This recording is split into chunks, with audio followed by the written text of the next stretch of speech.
जय हिंद दोस्तों। गुंटाकल division south central railway का JEE-CNW डिपार्टमेंटल क्वेश्चन पेपर में आप लोग का स्वागत है। ये एग्ज़ाम 11 अगस्त 2023 को कंडक्ट हुआ था। फर्स्ट पार्ट में 55 तक सॉल्व हो गया था। तो आज चलिए सेकंड पार्ट में 56 नंबर क्वेश्चन से सॉल्व करते हैं। तो डायरेक्ट क्वेश्चन में चलते हैं। The organisation which undertakes the procurement of category A item of MNP is. तो यहीं पर देखिए, जो मशीनरी एंड प्लांट आइटम होता है, जो कैटेगरी ए आइटम में आता है, तो उसको परचेज करेंगे, उसको प्रोक्यूरमेंट करने के लिए यहीं पर जो ऑर्गेनाइजेशन रेस्पॉन्सिबल होगा वो हो जाएगा COPMO हो जाएगा, COFMOW। तो इसका फुल फॉर्म भी जान लीजिए, central organisation for modernisation of workshop.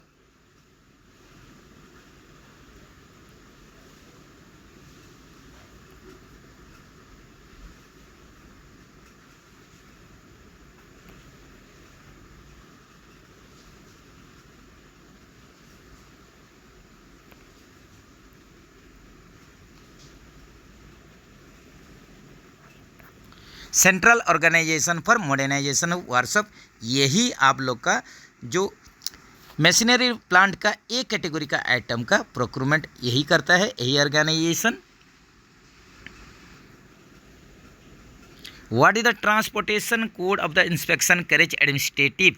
जो प्रशासनिक इंस्पेक्शन कैरेज होता है, निरीक्षण यान होता है, तो इसका आप लोग का जो ट्रांसपोर्टेशन कोड होता है ये RA होता है। जैसे कि DRM GM साहब का सैलून होता है, तो ये स्टार्ट होता है RA से, इसका ट्रांसपोर्टेशन कोड होता है ऑप्शन डी के साथ। चलिए, name of the bacteria used in biotoilet. Biotoilet में जो बैक्टीरिया यूज होता है वो होता है एनेरोबिक बैक्टीरिया, तो ये हो जाएगा आप लोग का ऑप्शन ए के साथ। चलिए, dash oil is used in dashboard guide. Dashboard guide ICF coach में डैशबोर्ड गाइड में सर्बोलिन 68 ऑयल यूज होता है। What is the condemning limit of the LHB wheel diameter. तो LHB व्हील डायमीटर का कंडमनिंग लिमिट पूछा है, जो कि 845 mm 845 mm। तो इसका नया कंडीशन में ये हो जाएगा 915 mm। और इसका जो लास्ट शॉप इशू साइज होगा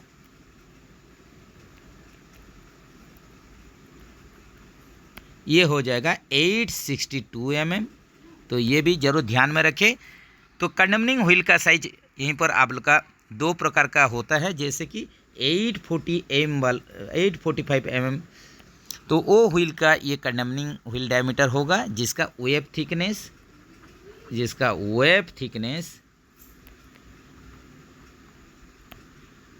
17 + 3 mm होगा।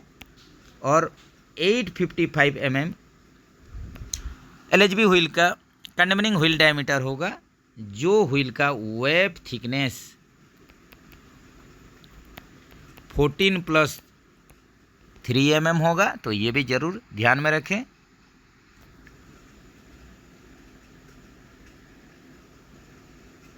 How many shock observers are used in LHB coaches. LHB coaches में डैम्पर्स यूज होता है, जिसको कि शॉक ऑब्जर्वर बोला जाता है। तो एक LHB कोचेस में 18 के संख्या में डैम्पर्स फिट होता है, जैसे कि प्राइमरी वर्टिकल डैम्पर ये आप लोग का 4 के संख्या में, सेकेंडरी वर्टिकल डैम्पर 2 के संख्या में, यह डैम्पर 2 के संख्या में, और सेकेंडरी लेटरल डैम्पर जो है 1 के संख्या में। ये आप लोग का पर बॉगी का कॉन्फ़िगरेशन है, पर बॉगी पर ट्रॉली ये आप लोग का 9 के संख्या में। तो पर कोच में, एक कोच में इसका डबल कर दीजिए, ये हो जाएगा 18 का संख्या में। Torque value of brake caliper mounting bolt. Brake caliper mounting bolt के लिए टर्क वैल्यू कितना टॉर्क देखे उसको टाइट करेंगे टॉर्क रेंच के माध्यम से। तो ये हो जाएगा आप लोग का 170 newton metre. Brake accelerator brake accelerator क्या है? एक इमरजेंसी ब्रेक एप्लीकेशन डिवाइस है। रिपीटेड क्वेश्चन है, what is the capacity of pressure tank provided for parking brake. LHB coaches में जो जनरेटर कार, पावर कार में, इस सब में आप लोग का जो पार्किंग ब्रेक यूज होता है, हैंड ब्रेक जो यूज होता है, इसका जो प्रेशर टैंक रहता है इसका आप लोग का कैपेसिटी पूछ रहा है, जो कि ये 6 लीटर होगा। और ये FP प्रेशर के माध्यम से ये चार्ज होता है, ये भी ज़रूर ध्यान में रखा जाए।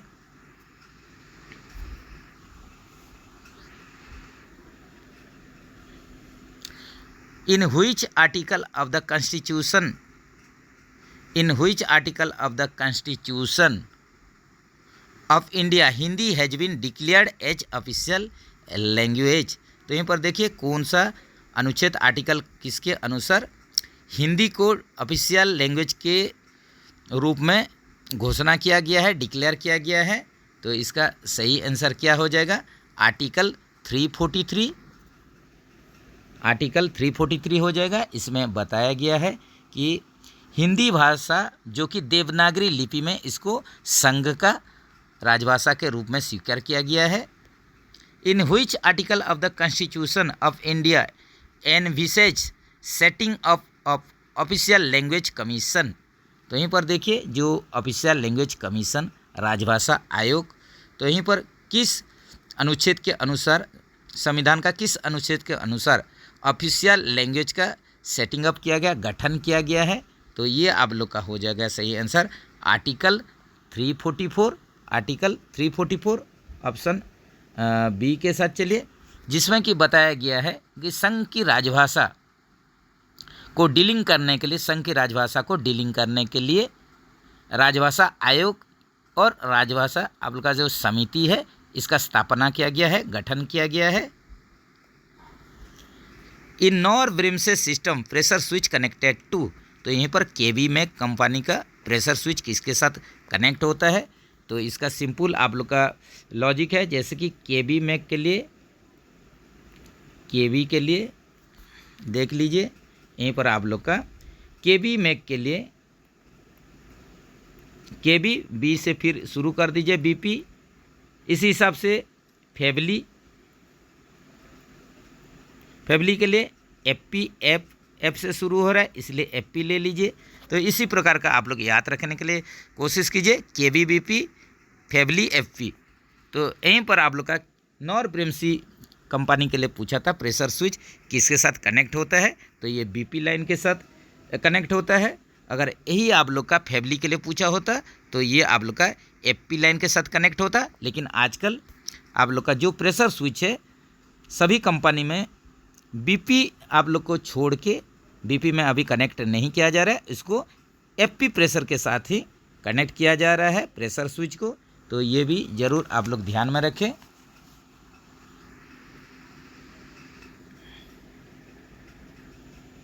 Break disc is made of, तो ब्रेक डिस्क का मटेरियल क्या है, कौन सा मटेरियल से ये तैयार हुआ है? तो ये हो जाएगा grey cast iron brake disc. Grease of anti roll bar should be replace during every, तो यहीं पर देखिए आप लोग का एंटी रोल बार में ग्रीस जो है इसका आप लोग का रिप्लेसमेंट करेंगे। तो ये कौन सा शेड्यूल में होना चाहिए? तो ये आप लोग का D2 शेड्यूल में होना चाहिए, ऑप्शन सी के साथ चलिए। The torque required for axle and safety disc, तो एक्सेल एंड सेफ्टी डिस्क के लिए आप लोग का जो टॉर्क वैल्यू चाहिए तो ये कितना हो जाएगा? तो ये आप लोग का हो जाएगा 200 न्यूटन मीटर हो जाएगा, ये हो जाएगा 200 न्यूटन मीटर, ऑप्शन सी के साथ चलिए। The torque require for axle and safety disc 200 newton metre.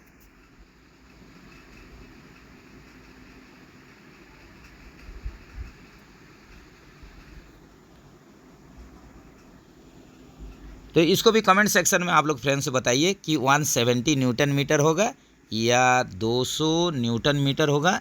ज़रूर कमेंट सेक्शन में इसको बताइए कि ये क्या होगा। How much selling on a wheel can be allowed, तो यहीं पर देख लीजिए, यहीं पर क्वेश्चन है कि जैसे कि LHB व्हील में अभी बहुत सारा केसेस दिखाया जा रहा है कि आप लोग का व्हील सेलिंग का केस आ रहा है, जैसे कि व्हील का सरफेस से, जैसे कि ट्रेड सरफेस से आप लोग का मेटल पीस रिमूव आउट हो जा रहा है, निकल जा रहा है, उसको ही व्हील सेलिंग बोला जा रहा है। तो उसका भी एक लिमिट फिक्स किया गया है, जैसे कि यहीं पर क्वेश्चन के अनुसार यहीं पर 30 mm हो जाएगा, इसको अलाउड कर सकते हैं। लेकिन इसका मैक्सिमम लिमिट जो है, मैक्सिमम लिमिट लेंथ में ये 40 mm और जो डेप्थ होगा, डेप्थ इसका डेप्थ में आप लोग का 1.5 mm तक ये मैक्सिमम अलाउड है, इसके ऊपर अलाउड होगा नहीं। The movement of sliding doors can be adjusted by. तो स्लाइडिंग डोर जो यूज किया जा रहा है इसका मूवमेंट एडजस्ट करेंगे। कहाँ से एडजस्ट करेंगे?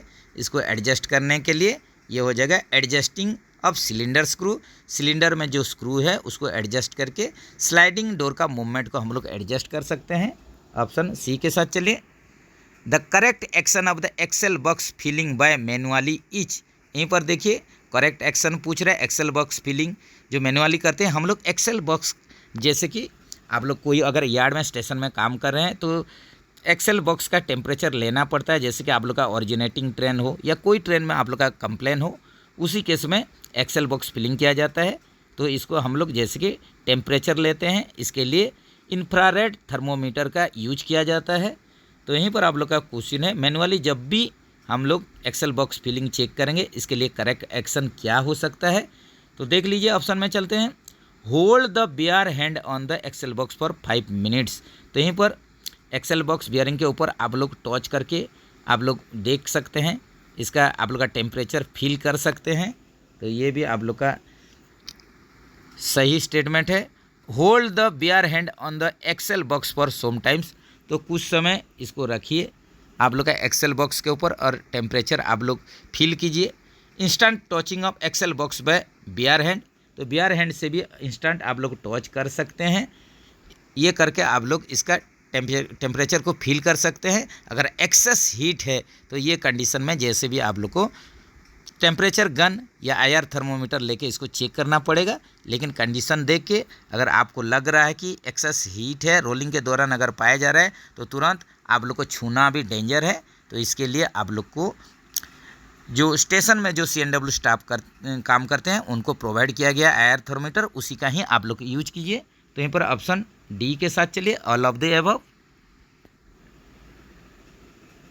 Which article of the Constitution of India empowers the Indian state to choose their own official language? तो यहाँ पर देखिए संविधान का कौन सा अनुच्छेद कि आप लोग को पावर दिया हुआ है, अधिकार दिया हुआ है कि आप लोग अपना स्टेट का राजभाषा चयन करें, चूज करें। तो इसके लिए आप लोग का आर्टिकल कितना हो जाएगा? ये आर्टिकल हो जाएगा आर्टिकल 345। ऑप्शन डी के साथ चलिए। Within how many days compensatory of can be sanction. तो यहीं पर देखिए कंपेंसेटरी जो ऑफ होता है ये कितने दिन के अंदर इसको सेंक्शन कर देना है, स्वीकृत कर देना है। तो इसका लिमिट क्या हो जाएगा? इसका लिमिट हो जाएगा 30 डेज हो जाएगा। 1 महीने के अंदर कंपेंसेटरी जो आप लोग का ऑफ होता है इसको स्वीकृत कर देना चाहिए। The category of employment in which employee does not get any rest or very little rest in his duty is called। तो देखिए जैसे कि 4 कैटेगरी में कैटेगराइज किया गया है as per HOER hours of employment regulation. तो इसमें आप लोग का ऐसा कौन सा कैटेगरी है कि ऐसा कौन सा जो एम्प्लॉयमेंट कैटेगरी है जिसमें एम्प्लॉई को आप लोग का रेस्ट बहुत कम परिमाण में मिलेगा या नहीं के बराबर है? तो यहीं पर does not get any rest और very little rest in his duty. तो इसी प्रकार का कैटेगरी को एक्सक्लूडेड बोला जाएगा। जैसे कि सुपरवाइजरी स्टाफ हो गया, हॉस्पिटल में मेट्रॉन हो गया। तो ये सब एग्जाम्पल बहुत सारा है जो कि एक्सक्लूडेड कैटेगरी में इसको भाग किया गया है, इसको रखा गया है। सॉरी फ्रेंड्स, यहीं पर थोड़ा गलती हो गया है, क्वेश्चन थोड़ा अलग ही देखिए। सॉरी फ्रेंड्स, तो यहीं पर आप लोग का करेक्ट आंसर जो होगा तो ये हो जाएगा आप लोग का the category of employment in which employee does not get any rest और very little rest in his duty hours. तो सॉरी फ्रेंड्स, इसको अलग ही कुछ समझ लिए थे।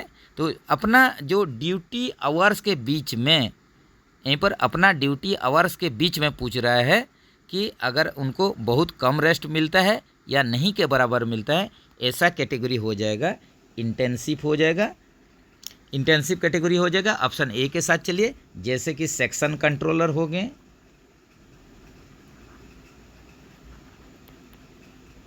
और जैसे कि RRI हो गए। ये सब जो पोस्ट होता है सेंसिटिव पोस्ट होता है। तो ये आप लोग का इंटेंसिव कैटेगरी में आते हैं, जिनको कि नहीं के बराबर कम, बहुत कम या नहीं के बराबर ड्यूटी आवर के बीच में रेस्ट मिलता है। When was official language act 1963 पास, तो यहीं पर देखिए राजभाषा अधिनियम 1963 कब पास हुआ था? ये 10 मई 1963 को। If only one wheel set is required to be change the correct action will be, तो यहीं पर देखिए एक व्हील सेट को हम लोग चेंज करेंगे, तो इसके लिए हम लोग क्या करेंगे? तो इसके लिए सही जो आप लोग का इंस्ट्रक्शन है, तो इसको क्या करना है? Dismantle the wheel connection. पहले आप लोग का व्हील का कनेक्शन जो है इसको डिसमेंटल कर दीजिए, इसको खोल दीजिए। Lift the coach with trolley, तो यहीं पर आप लोग का कोच को लिफ्ट करेंगे ट्रॉली के साथ, और जो आप लोग का व्हील सेट आप लोग को चेंज करना है, खराबी है, उसको जस्ट रोल डाउन करके बाहर निकाल दीजिए, और दूसरा व्हील सेट को फिर से इनसाइड करके जैसे आप लोग का लिफ्ट किए थे उसी हिसाब से फिर से उसको नीचे कीजिए बॉगी को आपको कोच बॉडी के साथ, और फिर से उसको आप लोग जो कनेक्शन है पहले जैसा कनेक्शन उसको करवा दीजिए। तो ऑप्शन डी के साथ चलिए। Under which of the following group CNW parts are enlisted, तो CNW जो पार्ट्स है उसको कौन सा ग्रुप में रखा गया है? ये 30 से 39 जो आप लोग का ग्रुप है इसी में CNW पार्ट्स को रखा गया है।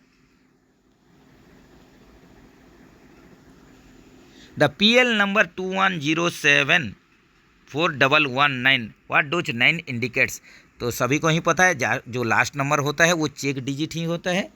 तो यहीं पर देख सकते हैं जैसे कि 21 जो है पहला 2 डिजिट है, फर्स्ट और सेकंड, जो 21 है जो कि फर्स्ट और सेकंड है ये मेन ग्रुप को इंडिकेट करता है। इसके बाद जो 07 है, 0 और 7 जो है ये सब ग्रुप को इंडिकेट करेगा, जो कि आप लोग का ये हो जाएगा पोजीशन तीसरा और चौथा। उसके बाद देख लीजिए आप लोग का जो 411 है, 411 जो कि 5, 6 और 7 नंबर डिजिट है, ये आइटम का सीरियल नंबर को दर्शाएगा, आइटम सीरियल नंबर। उसी हिसाब से 9 जो है ये आप लोग का 8वां पोजीशन वाला डिजिट है, जो कि चेक डिजिट को इंडिकेट करेगा, ये हो जाएगा चेक डिजिट।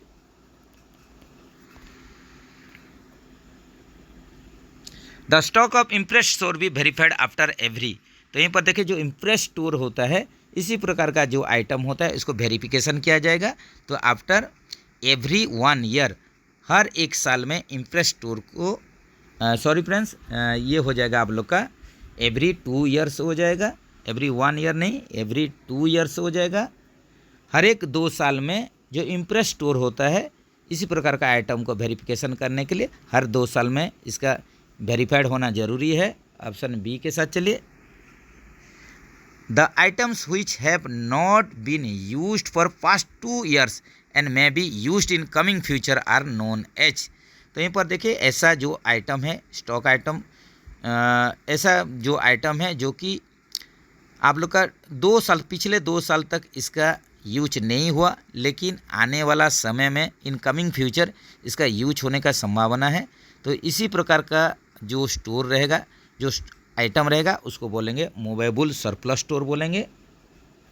इसी हिसाब से इसमें कुछ अगर थोड़ा सा चेंजेस कर देंगे, जैसे कि जो आइटम पिछले 2 साल में यूज नहीं हुआ है और आने वाला 2 साल में भी इसको यूज होने का कोई भी संभावना नहीं है, तो उसको बोलेंगे डेड सरप्लस स्टोर। ये भी ज़रूर याद रखें।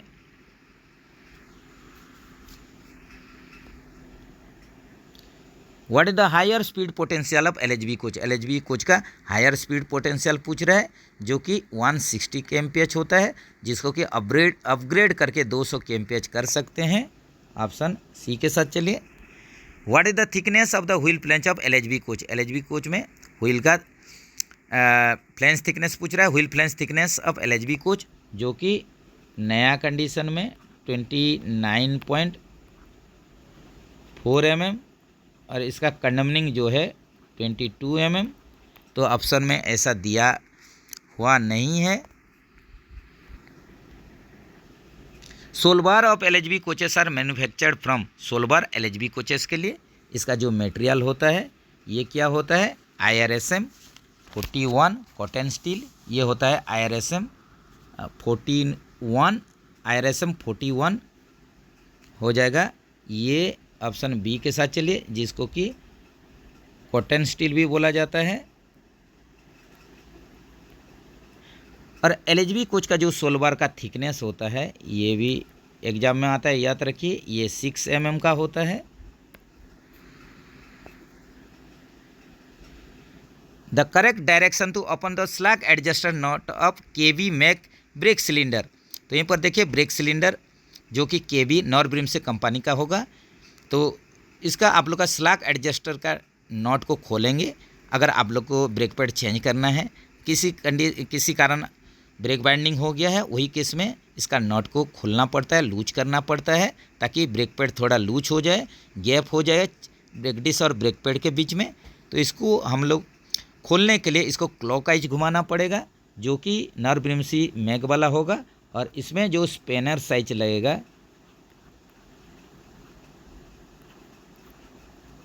ये 27 mm का होगा। इसी हिसाब से आप लोग बताइए कि फैमिली मैक कंपनी का स्लैग एडजस्टर नट ब्रेक सिलेंडर का खोलने के लिए कौन सा डायरेक्शन में घुमाना है, और इसमें जो स्पानर लगेगा ये कितना साइज का लगेगा फैमिली मैक के लिए। तो ज़रूर आप लोग कमेंट सेक्शन में बताने का कोशिश कीजिए। Which official language rule of 1976 mention about the working knowledge of the officer और employee, तो यहीं पर देखिए जो राजभाषा नियम 1976 है, इसका कौन सा रूल में जो एम्प्लॉय कर्मचारी रहेंगे या ऑफिसर रहेंगे उनको कार्य साधक ज्ञान होना चाहिए, हिंदी में कार्य साधक ज्ञान होना चाहिए। तो ऐसा रूल जो है ये रूल नंबर 10 है, जिसमें बोला गया है जो भी एम्प्लॉय या ऑफिसर काम कर रहे हैं, सेंट्रल गवर्नमेंट कर्मचारी हैं, उनको हिंदी में कार्य साधक ज्ञान होना चाहिए। रूल 10 में बताया गया है राजभाषा नियम 1976 में। In which year the Hindi translation of railway budget was prepared and who was the railway minister, तो यहीं पर देखिए पहले फर्स्ट टाइम के लिए जो रेलवे बजट को हिंदी में इसको ट्रांसलेट किया गया था और हिंदी में ही पेश किया गया था। तो उस टाइम जो रेलवे मिनिस्टर थे वो कौन थे, ये थे लाल बहादुर शास्त्री 1956 में, जो कि फिर बाद में ये प्राइम मिनिस्टर भी बने हैं।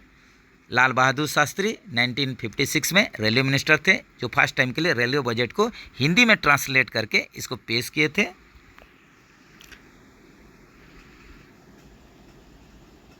नेक्स्ट चल रहे फ्रेंड्स, एक मैथ है। 13 chairs and 5 tables were brought for ₹8280 if the average cost of the table is 1227, what is the average cost of chair. तो यहाँ पर देखिए 13 चेयर है और 5 टेबल है, उसको ख़रीदा गया है 8,280 रुपये में। तो यहीं पर बोल रहा है कि अगर एवरेज कॉस्ट दे दिया है टेबल का 1227 रुपया, तो यही कंडीशन में एवरेज जो कॉस्ट होगा चेयर का निकालने के लिए बोला है। तो यहीं पर देख लेते हैं इसको, जैसे कि यहीं पर 13 चेयर बोला है प्लस 5 टेबल बोला है, जिसका कि रेट 8,280 रुपया है। तो इसमें आप लोग का एवरेज कॉस्ट दे दिया है, एवरेज कॉस्ट ऑफ टेबल का एवरेज कॉस्ट दे दिया है 1227। तो इसमें आप लोग का टोटल कॉस्ट कितना हो जाएगा टेबल का, टोटल कॉस्ट ऑफ टेबल का टोटल कॉस्ट आप लोग का 5 टेबल था, इसी हिसाब से 1227 × 5 कर दीजिए, जो कि 6135 हो जाएगा, 6,135 रुपया। तो यहीं पर आप लोग कॉस्ट ऑफ चेयर यहीं से निकाल सकते हैं, कॉस्ट ऑफ चेयर निकाल लीजिए। टोटल दोनों को मिला कर था 8,280, इससे माइनस कर दीजिए टेबल का कॉस्ट को 6135। तो ये माइनस कर देने से आप लोग को चेयर का जो वैल्यू है पता चल जाएगा, जो कि 2145 2145 रुपया हो जाएगा। तो यहाँ पर एवरेज कॉस्ट निकालेंगे चेयर का। एवरेज कॉस्ट निकालने के लिए आप लोग का टोटल वैल्यू के साथ कितना चेयर था उसको डिवाइड कर दीजिए। तो 2145 बाय 13 कर दीजिए, 13 चेयर था, तो ये हो जाएगा 165 रुपीज़। तो यहीं पर आप लोग का हो जाएगा जो एवरेज कॉस्ट हो जाएगा चेयर का, ये हो जाएगा 165 रुपया। ऑप्शन सी के साथ चलिए। Find the average of all prime numbers between 30 and 50। 30 और 35 के बीच में जो प्राइम नंबर्स है, मौलिक संख्या है, तो इसका एवरेज निकालने के लिए बोल रहे हैं। तो जैसे कि प्राइम नंबर क्या होता है, प्राइम नंबर यही होता है जो कि खुद से डिवाइड होगा या एक से डिवाइड होगा। तो इसमें आप लोग का पहले देख लेते हैं कि 30 और 50 के बीच में जो प्राइम नंबर है ये हो जाएंगे 31, 37, 41, 43, 47। ये 5 के संख्या में प्राइम नंबर रहेगा, तो इसको प्लस कर दीजिए। तो प्लस कर देने से ये 199 हो जा रहा है। और इसका एवरेज निकालने के लिए टोटल वैल्यू के साथ जितना संख्या है उसको डिवाइड कर दीजिए। तो 5 संख्या है, तो 5 के साथ डिवाइड कर देने से ये 39.8 हो जाएगा इसका एवरेज। तो यहीं पर ऑप्शन देख लीजिए, ऑप्शन सी के साथ चलिए। Duty period between 22 hours to 6 hours is treated as night duty and paid night duty allowance NDA at the hourly rate equal to. तो यहीं पर देखिए जो नाइट ड्यूटी पीरियड होता है ये रात 10 बजे से सुबह 6 बजे तक, इसको हम लोग नाइट ड्यूटी बोल के मानते हैं। तो इसी हिसाब से इसके लिए जो नाइट ड्यूटी अलाउंस दिया जाता है आवरली रेट में 1 घंटा के हिसाब से दर से जो दिया जाता है ये कितना के बराबर होगा। तो ये हो जाएगा आप लोग का बेसिक पे प्लस DA बाय 200 हो जाएगा।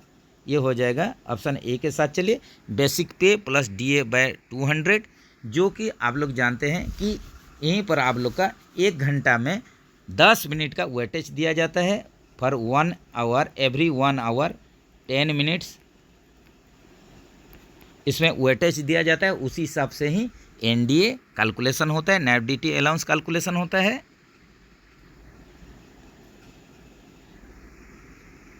इन child care leave out of 730 days in entire service second 365 days employ will be get 10% of the salary of the month.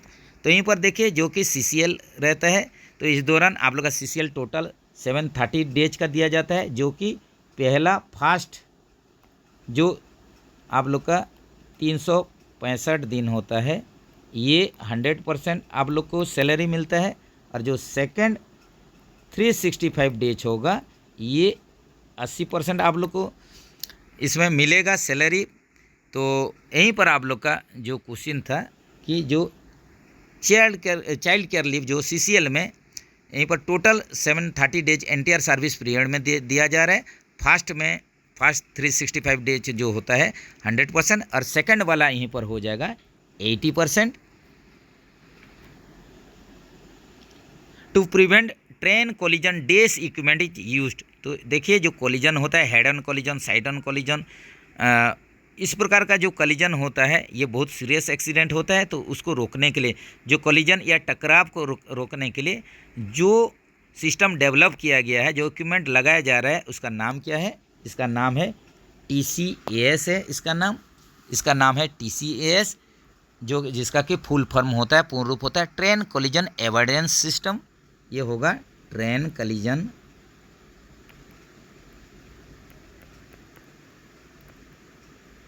Avoidance system TCAS, जिसको कि कवच बोल के भी नाम दिया गया है।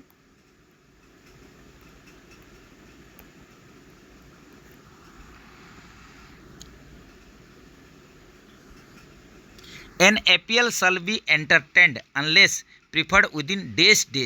तो यहीं पर देखिए यहीं पर क्वेश्चन है, जैसे कि आप लोग को डीएनडीए के अनुसार आप लोग को कुछ भी पनिशमेंट हुआ है तो इसका अगर आप लोग जो पनिशमेंट के अगेंस्ट में अपील करना चाहते हैं तो इसके लिए आप लोग को 45 दिन के अंदर अपील करना पड़ेगा। तो यहीं पर सही आंसर क्या हो जाएगा? ऑप्शन डी हो जाएगा।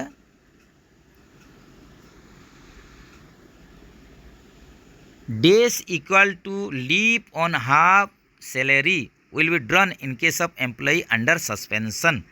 तो यहीं पर देखिए, जब भी कोई रेलवे कर्मचारी सस्पेंशन में रहता है, निलंबन में रहता है, तो उसको पेमेंट का 50% हाफ सैलरी ये लेता है। और इसी प्रकार का जो आप लोग का जो सैलरी दिया जाता है उसको अलाउंस बोला जाता है। तो इसका नाम होता है सब्सिस्टेंस अलाउंस। ऑप्शन बी के साथ चलिए, जिसको कि निर्वाह भत्ता भी बोला जाता है। और यही कंडीशन में एम्प्लॉय को SF3 जारी कर दिया जाता है, जिसमें कि उसको नॉन एंगेजमेंट सर्टिफिकेट, गैर नियुक्ति प्रमाण पत्र जमा करना पड़ता है। और इसी के अनुसार ही उसको सब्सिस्टेंस अलाउंस या निर्वाह भत्ता दिया जाता है, जो कि उसका हाफ सैलरी होता है। और ये मैक्सिमम कंडीशन में जो 50% होता है, ये मैक्सिमम कंडीशन में 75% भी हो सकता है। तो ऑप्शन बी के साथ चलिए। Which rule of the Railway Service Conduct Rule 1966 states that every railway servant shall all times maintain absolute integrity, maintain devotion to duty, and do nothing which is unbecoming of railway servant। तो यहीं पर देखिए, जो railway service conduct rule 1966 है, तो इसके अनुसार जो रेलवे एम्प्लॉई रहेंगे इनको क्या करना है? ऑल टाइम, हर समय मेंटेन एब्सोल्यूट इंटीग्रिटी। तो यहीं पर आप लोग को एब्सोल्यूट इंटीग्रिटी मेंटेन करना पड़ेगा, पूर्ण अखंडता बनाए रखना पड़ेगा। मेंटेन डिवोशन टू ड्यूटी, यहाँ पर आप लोग को डिवोशन टू ड्यूटी मेंटेन करना पड़ेगा। कर्तव्य के प्रति समर्पण बनाए रखना पड़ेगा, कर्तव्य के प्रति समर्पण बनाए रखना पड़ेगा। इसके बाद दिया है do nothing which is on becoming of A railway servant. तो यहीं पर ऐसा कुछ ना करें जो कि अशोभनीय हो। एज ए रेलवे एम्प्लॉई ऐसा कुछ मत कीजिए जो कि अशोभनीय हो। तो ये आप लोग को जैसे भी मेंटेन करके रखना पड़ेगा हर एक समय। तो ये कौन सा रूल बोलता है? ये रेलवे सर्विस कंडक्ट रूल जो RSCR 96 के अनुसार रूल 3 का यहीं पर देख लीजिए 1, 2, 3, इसी में ही ये वर्णना किया गया, वर्णित है। The privilege pass eligibility for step son of railway employees is. यहीं पर देखिए, जो अपना सन हो या स्टेप सन हो, अपना बेटा या सौतेला बेटा जो भी है, इसके लिए आप लोग का जो प्रिविलेज पास में एलिजिबिलिटी के लिए उनका मैक्सिमम आप लोग का जो अप टू 21 ईयर्स तक वो लोग एलिजिबल है। ऑप्शन सी के साथ चलिए। और स्पेशल कुछ केस में जैसे कि बोनाफाइड इसमें सर्टिफिकेट दे के इसमें एक्स्ट्रा कुछ भी बेनिफिट मिल सकता है। कोई अगर मेडिकल पढ़ रहे हैं या इंजीनियरिंग कर रहे हैं, कुछ साइंस का केस में भी कुछ इसके लिए टर्म एंड कंडीशन है, तो उसमें आप लोग का और कुछ साल तक भी प्रिविलेज पास में उनको जगह मिल सकता है। लेकिन इन जनरल जो भी सन रहेंगे, स्टेप सन रहेंगे, उनका रेलवे एम्प्लॉय का इसमें प्रिविलेज पास में उनको एलिजिबिलिटी जो रहेगा अप टू 21 ईयर्स तक। ऑप्शन सी के साथ चलिए। If employee added any dependent in his pass application, this number of person are allowed in pass. तो यहीं पर देखिए, डिपेंडेंट को यहीं पर इंक्लूड करेंगे, अलाउड करेंगे आश्रित को। तो ये कंडीशन में कितना आप लोग का टोटल पर्सन हो जाएंगे एक पास में? तो ये आप लोग का डिपेंडेंट को इंक्लूड करके ये 5 के संख्या में होंगे।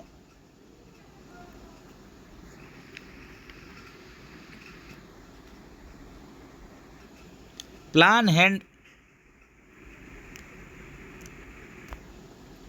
2100 इज फॉर। यहीं पर देखिए सिंपल 2100 जो 00 लगा दिया है आप लोग को कन्फ्यूजन के लिए। प्लान हेड सिंपल 21 या 2100 एक ही चीज़ है, समान चीज़ है, इसमें कन्फ्यूजन नहीं होना है।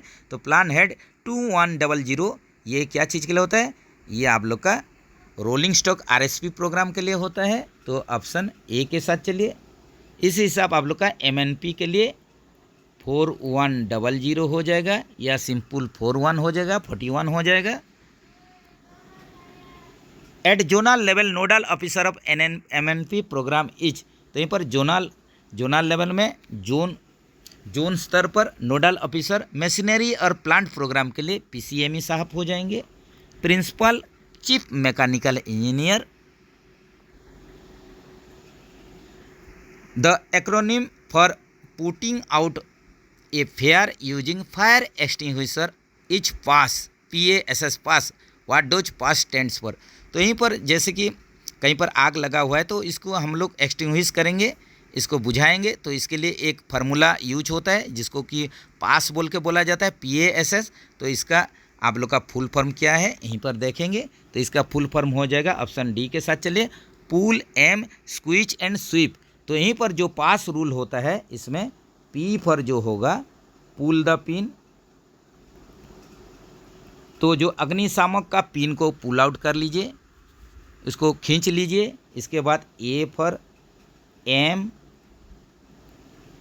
Eight the base of fire, जो आग लगा हुआ उसका बेस को ही एम कीजिए। इसके बाद एस जो है एस पर हो जाएगा आप लोग का स्क्वीज हो जाएगा। स्क्वीज मतलब प्रेस कीजिए, तो squeeze the liver.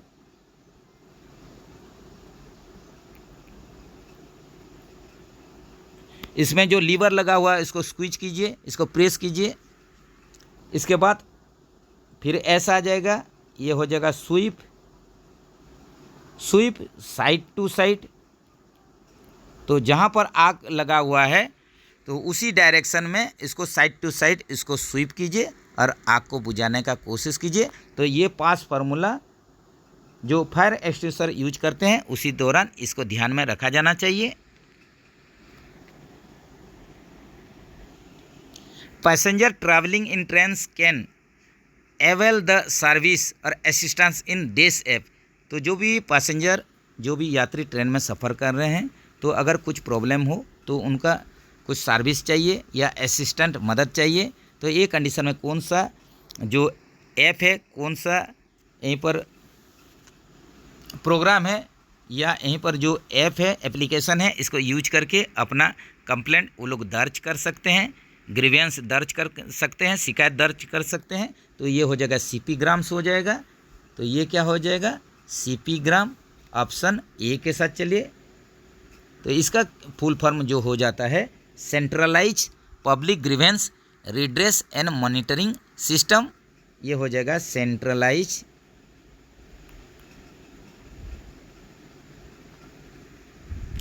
Public grievance redress and monitoring system.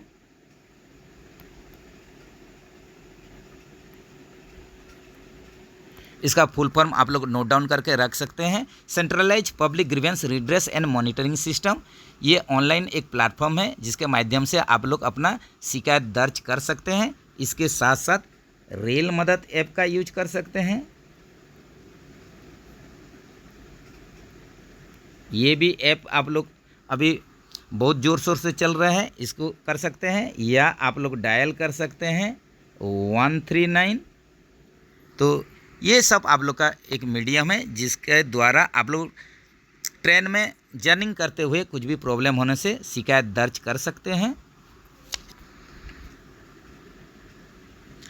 Next चलते हैं, मैथ आ गया है। A gold bracelet is sold for Rs 14,500 at loss of 20%। What is the cost price of the gold bracelet. तो यहीं पर देखिए एक गोल्ड ब्रेसलेट है जिसको आप लोग बेचे हैं, सेल किए हैं 14,500 में, जिसमें आप लोग को लॉस मिला है 20%। तो ये कंडीशन में उसका ख़रीदने का कॉस्ट प्राइस ये गोल्ड ब्रेसलेट का कितना होना चाहिए। तो यहीं पर देख लेते हैं, सेलिंग प्राइस दिया हुआ है और लॉस दिया हुआ है। तो यहीं पर सेलिंग प्राइस SP ये दिया हुआ है 14,500 रुपया और लॉस हुआ है 20%। तो इसमें लॉस, जैसे कि लॉस का परसेंट क्या होना चाहिए, जो हम लोग कॉस्ट प्राइस है minus selling price divided by cost price into 100, यही फार्मूला होता है। लॉस का परसेंटेज निकालने के लिए cost price minus selling price divided by cost price into 100 होता है। तो इसको ही सॉल्व कर देते हैं। यहीं पर लॉस का परसेंटेज 20% दिया है। आप लोग का सीपी ऐसे रख दीजिए। सेलिंग प्राइस दिया हुआ है 14,500, इसके साथ साथ कॉस्ट प्राइस को ऐसे रख दीजिए, इंटू 100 कर दीजिए। तो इसमें जो इक्वेशन आप लोग का निकलेगा, ये इक्वेशन को सॉल्व कर दीजिए। जैसे यहीं पर हो जाएगा 20 into C P cost price equal to हो जाएगा ये सी पी माइनस 14,500 इंटू 100 हो जाएगा। इसको सॉल्व कर देते हैं। इसको दोनों तरफ आप लोग 20 से डिवाइड कर दीजिए। तो ये हो जाएगा आप लोग का C P equal to C P minus 14,500 into 5 हो जाएगा। तो इसको फिर से सॉल्व कर देते हैं।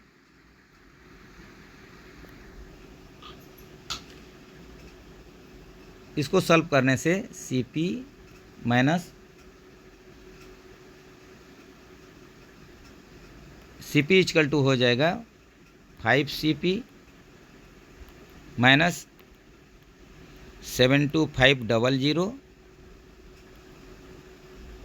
सी P minus 5 C P is equal to minus 72500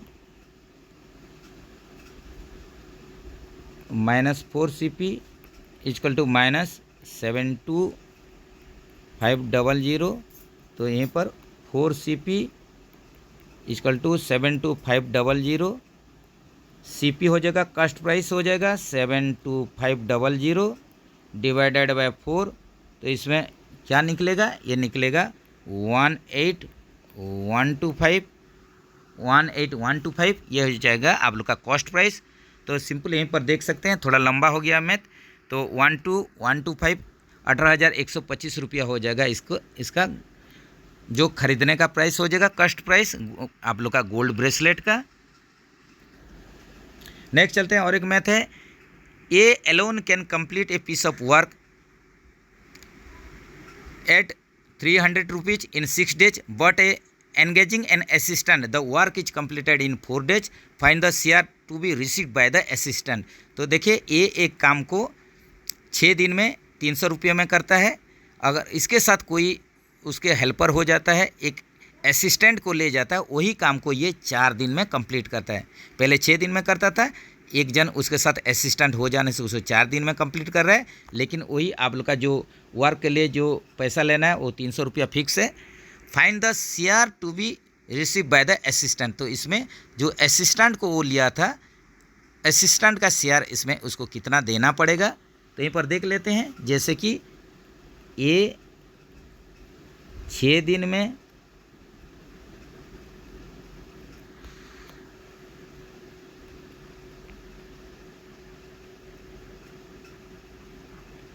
6 दिन में काम को कंप्लीट करता है, उसमें कितना उसको मिलता है, 300 रुपीज मिलता है। तो यहीं पर एक दिन में उसको कितना मिलेगा, 50 रुपीज मिलेगा। 4 दिन में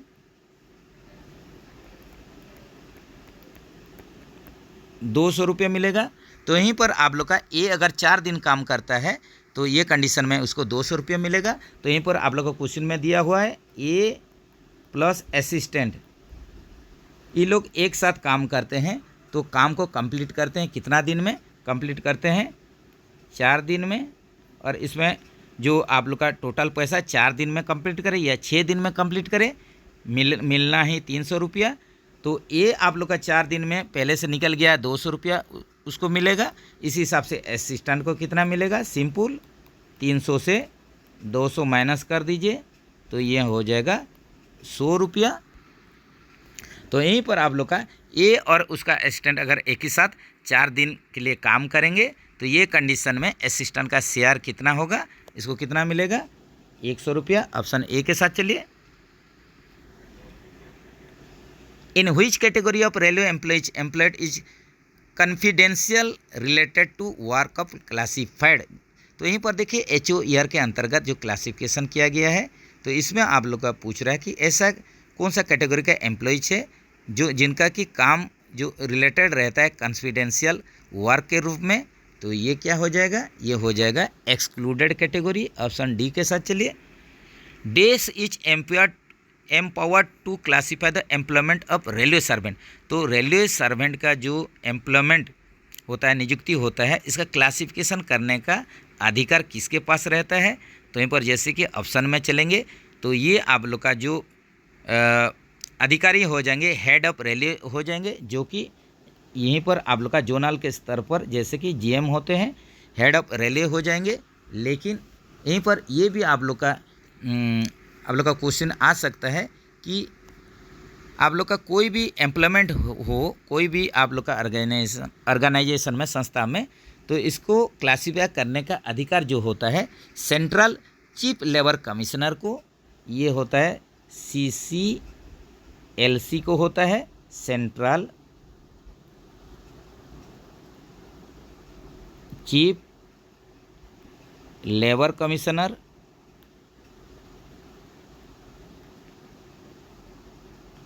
इन्हीं के पास ही अधिकार दिया गया है कि किसी भी प्रकार का एम्प्लॉयमेंट या जो नियुक्ति होता है उसका कैटेगराइज कर पाएँ, क्लासिफिकेशन उसको कर पाएँ। तो क्वेश्चन के अनुसार यहीं पर हम लोग ऑप्शन बी के साथ चलेंगे, head of the railways GM.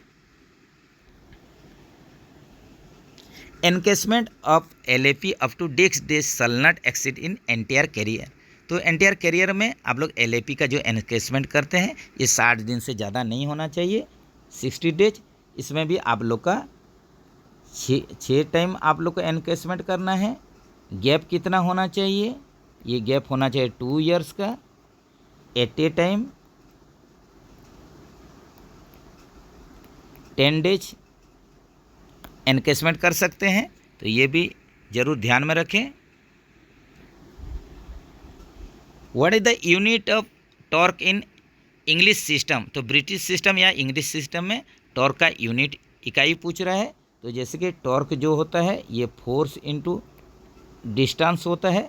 तो इसमें आप लोग का SI यूनिट ये होता है न्यूटन मीटर, और जो आप लोग का ब्रिटिश सिस्टम हो गया, FPS सिस्टम हो गया, यही सिस्टम के अनुसार आप लोग का ये हो जाएगा न्यूटन मीटर। तो ये हो जाएगा आप लोग का पाउंड फुट हो जाएगा, यहीं पर हो जाएगा यहीं पर पाउंड फुट बोल सकते हैं या फुट पाउंड बोल सकते हैं। ये हो जाएगा LBS, जिसको कि पाउंड बोलते हैं LBS, फुट हो जाएगा या फुट LBS हो जाएगा। ये हो जाएगा टॉर्क का यूनिट ब्रिटिश सिस्टम में, इंग्लिश सिस्टम में। ऑप्शन बी के साथ चलिए। In the year of appointment LHAP shall be credited to the leave account of an employee at the rate of dash day of each completed calendar year month of service। तो यहीं पर देखिए LAP का, sorry friends, यहीं पर आप लोग को दिया हुआ है कितना दिया हुआ है। तो यहीं पर आप लोग का जो है in the year of appointment LHB shall be credited to the leave account, LHAP shall be credited to the leave account of an employee at the rate of dash days of each completed calendar month of service। तो यहीं पर जैसे कि LHAP 20 days का 20 numbers या 20 days बोल सकते हैं, ये क्रेडिट होता है आप लोग का एवरी ईयर, हर एक साल। तो यहीं पर आप लोग का ये हो जाएगा, अगर पर मंथ के हिसाब से आप लोग इसको कंसिडर करेंगे तो ये हो जाएगा आप लोग का, इसको आप लोग कर सकते हैं 20/12 में इसको डिवाइड कर सकते हैं। तो ये आप लोग का कितना हो जाएगा, तो इसको डिवाइड कीजिए, डिवाइड करके आप लोग निकालिए। जैसे कि LHAP का केस में आप लोग का कितना होगा और LAP का केस में आप लोग को पता है 2.5 होता है या 2.5 पर मंथ। अगर ये LHAP के लिए क्वेश्चन दिया गया है तो इसमें भी आप लोग यही फार्मूला यूज कीजिए। टोटल होता है डिवाइडेड बाय 12 कर दीजिए। इसमें आप लोग निकाल सकते हैं कि पर मंथ के हिसाब से कितना होगा। इसके लिए सिंपल आप लोग का क्या निकालना है, जैसे कि ये LAP का केस में 30/12 कर देते हैं, ये केस में 20/12 कर सकते हैं, और इसी हिसाब से आप लोग निकाल सकते हैं। तो इसको अगर निकालेंगे ये क्या होगा, ये आप लोग कमेंट सेक्शन में बताइए कि इसको आप लोग अगर शॉर्ट कर देंगे तो यहीं पर भी आप लोग का ये निकल सकता है। जैसे कि इसको आप लोग काट दीजिए, ये कितना में काटेंगे, इसको अगर काटेंगे तो ये हो जाएगा आप लोग का 2 में काट दीजिए तो ये 10 हो जाएगा, ये हो जाएगा 6 हो जाएगा, फिर 2 में इसको काट दीजिए, ये 3 हो जाएगा, ये 5 हो जाएगा, तो ये 5/3 हो रहा है। तो इसी हिसाब से आप लोग भी कमेंट सेक्शन में बताइए कि इसका दर क्या हो सकता है। ये LHAP के लिए दिया है, LAP के लिए 2.5 होता है।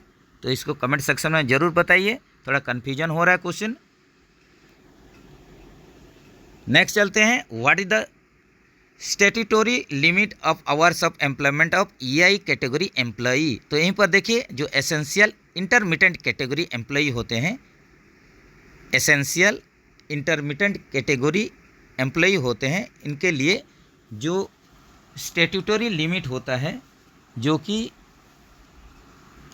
ये आप लोग का संवैधानिक इसका सीमा या कानूनी सीमा, जो limit statutory limit of hours कितना होगा जो एम्प्लॉयमेंट कैटेगरी है एसेंशियल इंटरमीडिएट कैटेगरी एम्प्लॉई के लिए, तो ये हो जाएगा 75 आवर्स इन ए वीक हो जाएगा।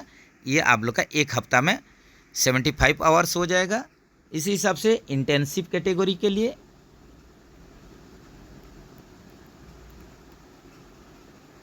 ये 45 आवर्स इन ए वीक, एक हफ्ता में 45 आवर्स हो जाएगा। और आप लोग का जो कंटिन्यूस कैटेगरी होगा,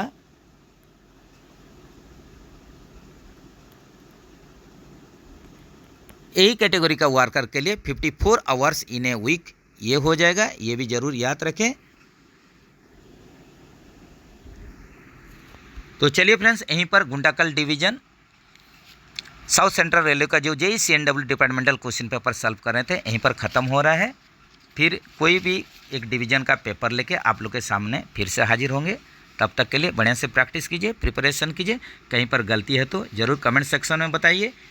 जैसे कि इतना सारा क्वेश्चन करते करते कहीं पर हम लोगों से भी गलती होता है, तो ज़रूर इसको आप लोग इग्नोर कीजिए और कमेंट सेक्शन में कुछ भी गलती हुआ तो ज़रूर बताने का कोशिश कीजिए, जिसके द्वारा सभी हम लोग का जो मेंबर्स हैं उनको क्वेश्चन का आंसर मिल पाए। तो मिलेंगे नेक्स्ट वीडियो में। जय हिंद दोस्तों।